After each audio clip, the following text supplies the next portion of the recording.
Halo, assalamualaikum warahmatullahi wabarakatuh. Selamat siang ya buat teman-teman semuanya, khususnya yang selalu hadir atau menantikan video-video terbaru atau updatean terbaru dari channel Solusi Hutang ya.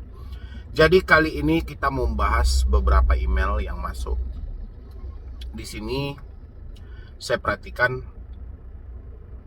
ini kayaknya drama ini tidak pernah berakhir gitu loh di dalam hidup teman-teman, terutama yang baru telat bayar, yang baru gagal bayar ini tidak pernah berakhir drama-drama yang seperti ini gitu loh.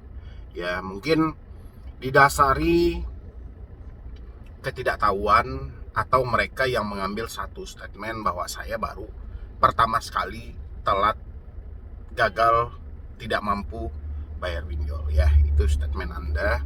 Sehingga seperti kayak kejutan gitu loh. Kayak kejutan, kenapa ini terjadi gitu loh. Ya kenapa bisa seperti ini? Kenapa gagal bayar pinjol harus menerima hal-hal yang seperti ini gitu loh. Jadi teman-teman itu beranggapan, mungkinkah saya sendiri yang seperti ini, yang seberat ini, yang separah ini gagal bayar pinjol? Ya, saya mau bahas itu buat teman-teman semuanya tentang resiko gagal bayar pinjol, baik itu yang sudah lama, yang baru gagal bayar pinjol, yang bertahun-tahun yang lalu. Ya, saya mau bahas itu buat teman-teman supaya ini tidak merasa bahwa diri Anda yang paling menderita. Ya, bukan diri Anda saja yang menjadi korban yang seperti ini. Ya, kita kupas tentang resiko-resiko kalau kita bermain dengan pinjaman online, apa saja yang paling terberat, apa yang harus kita persiapkan untuk menghadapi ini semuanya. Ya, tapi sebelumnya buat teman-teman semuanya yang belum bergabung di dalam grup WhatsApp, silahkan yang mau silahkan bergabung di grup WhatsApp saya, tinggal klik tombol gabung yang ada di bawah nama channel saya. Dan yang belum mensupport channel ini, silahkan disupport dulu. Mudah-mudahan dengan dukungan dan supportan Anda, channel ini makin berkembang lagi dan saya makin semangat lagi memberikan motivasi dan edukasi buat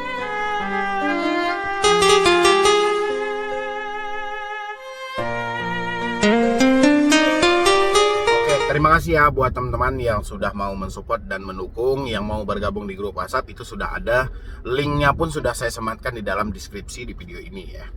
Jadi di sini tentang resiko gagal bayar pinjol, di sini banyak banget email yang masuk dari teman-teman semuanya ya. Seakan-akan di sini teman-teman adalah orang yang paling menderita, orang yang paling tersisa satu-satunya yang ada di Indonesia ini akibat gagal atau telat bayar pinjol. Padahal kenyataannya tidak seperti itu. Ya. Hampir semua orang yang telat bayar pinjol, gagal bayar pinjol, atau mereka yang berani bermain di pinjaman online tapi telat bayar atau gagal bayar, pasti mendapatkan hal-hal yang sama. Hal-hal yang sama ini seperti apa? Ancaman. Ancaman ini berbagai macam versi. Baik ancaman sebar data, ancaman menghubungi kontak, ancaman meng-share foto-foto pribadi dan segala macam, dan banyak lagi ancaman yang mereka kerahkan. Habis itu tekanan mau diproses ke jalur hukum dan penjara. Ya, baik itu disampaikan dengan berbagai pendukung yang lainnya seperti foto, seperti orang sedang ditahan, seperti orang sedang berada dalam persidangan, seperti ada orang yang sedang koordinasi atau mediasi dengan pihak kepolisian, dan berbagai macam lainnya. Ya. Habis itu untuk somasi yang dilayangkan untuk melakukan penekanan dan pola dari penagihan juga. Ada itu ditulis langsung oleh pihak lawyer, ada juga hanya di-copy oleh pihak debt collector untuk dikirimkan kepada Anda, dan ada juga yang mendapatkan seperti barcode surat bahwa itu telah masuk ke ranah pengadilan ya.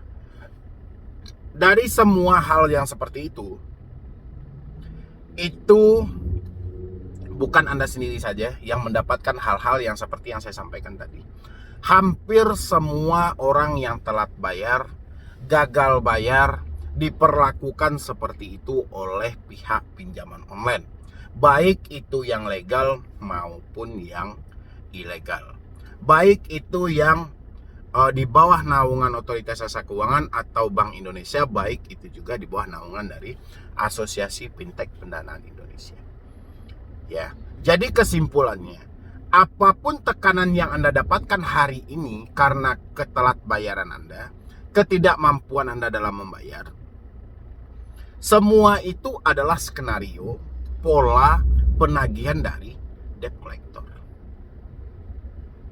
Ya, semua yang Anda dapatkan, semua yang Anda baca, semua yang Anda lihat itu dilakukan oleh debt collector, baik itu dengan surat somasi yang mereka sampaikan, jalur hukum yang mereka kerahkan, ya, ataupun diancam sebar data, diancam menghubungi kontak, diancam menghubungi atasan, ya, atau diancam mau datang ke rumah. Semua itu dilakukan oleh debt collector. Ya, jadi teman-teman jangan merasa bahwa diri Anda yang paling menderita saat ini. Tidak. Hampir semua orang yang bermain di pinjaman online, telat bayar dan gagal bayar, mendapatkan hal yang sama. Paling versinya saja yang berbeda-beda. Terserah mau pinjol apapun. Ya. Jadi di sini saking banyaknya email yang menyatakan, ya, kewas-wasan mereka dengan DC datang ke rumah, menghubungi kontak, melakukan penekanan, akan memproses ke jalur hukum. Percayalah, bukan Anda sendiri yang diperlakukan seperti itu, tapi hampir semua nasabah yang bermasalah dengan pinjaman online. Kenapa hal ini terjadi? Itu yang menjadi pertanyaan dari dalam diri Anda. Kenapa hal itu bisa terjadi? Kenapa hal itu tidak pernah teratasi selama ini?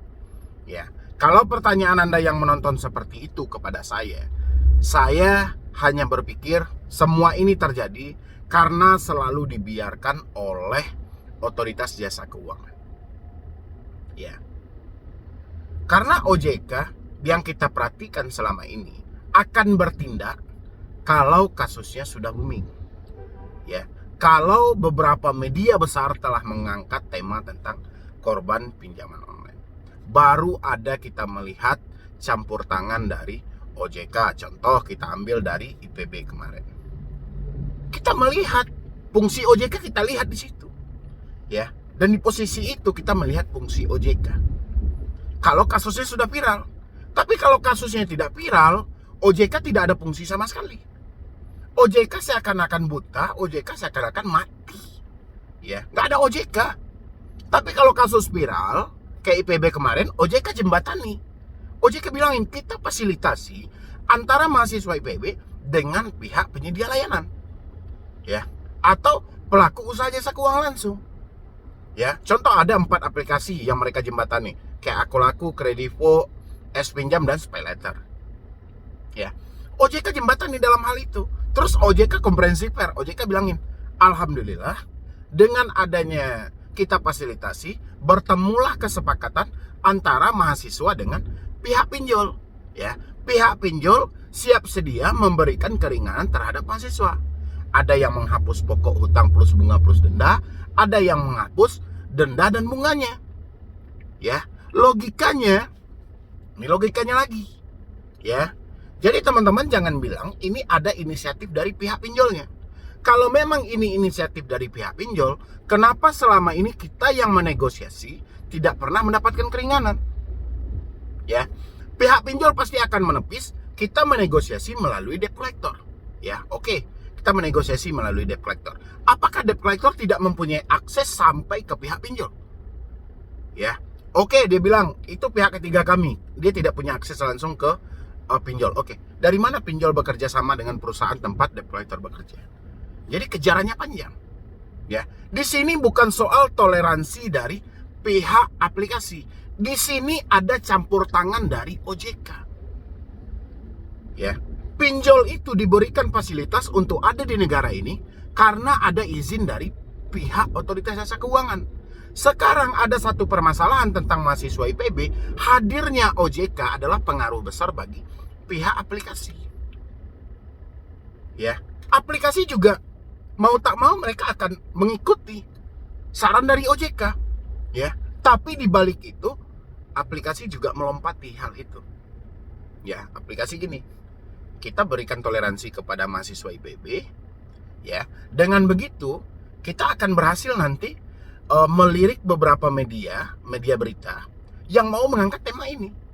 Dengan begitu media berita pasti akan menuliskan nama-nama aplikasi. Nama aplikasi yang memberikan toleransi kepada mahasiswa.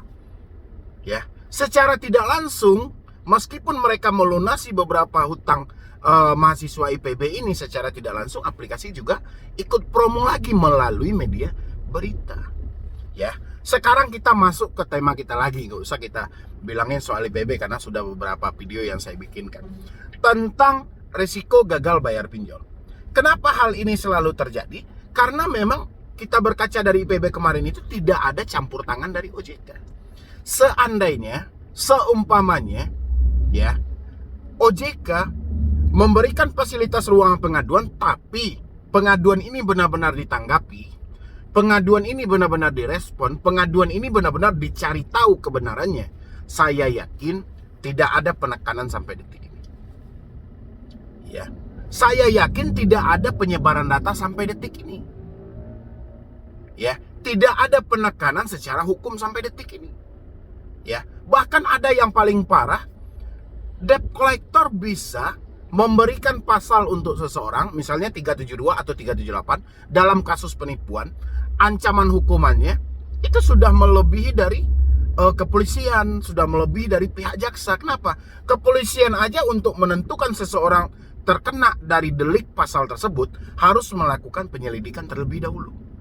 Ya, jaksa untuk menempatkan satu hal itu juga membutuhkan pertimbangan dari proses yang telah dilakukan oleh pihak kepolisian. Ya, hakim untuk memutuskan seorang terdakwa memang bersalah melakukan atau melanggar pasal yang tersebut itu, mereka akan menimbang keadilan dengan keseimbangan yang ada. Sementara debt collector tanpa peduli dengan tiga instansi ini, mereka bisa memutuskan 372, ancaman hukumnya sekian, Anda langsung masuk penjara. Jadi hebatan mana debt collector dari tiga instansi yang saya sebutkan tadi? Kepolisian, kejaksaan, dan hakim.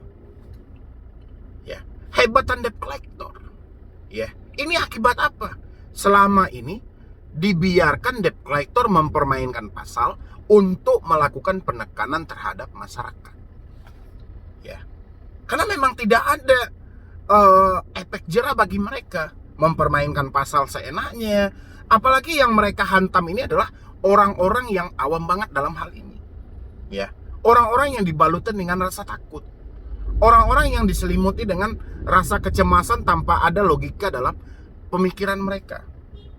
Ya, inilah yang ditekan oleh para debt collector. Makanya teman-teman semuanya, yang baru telat bayar pinjol, yang baru gagal bayar pinjol, tidak usah cemas soal ancaman dan tekanan.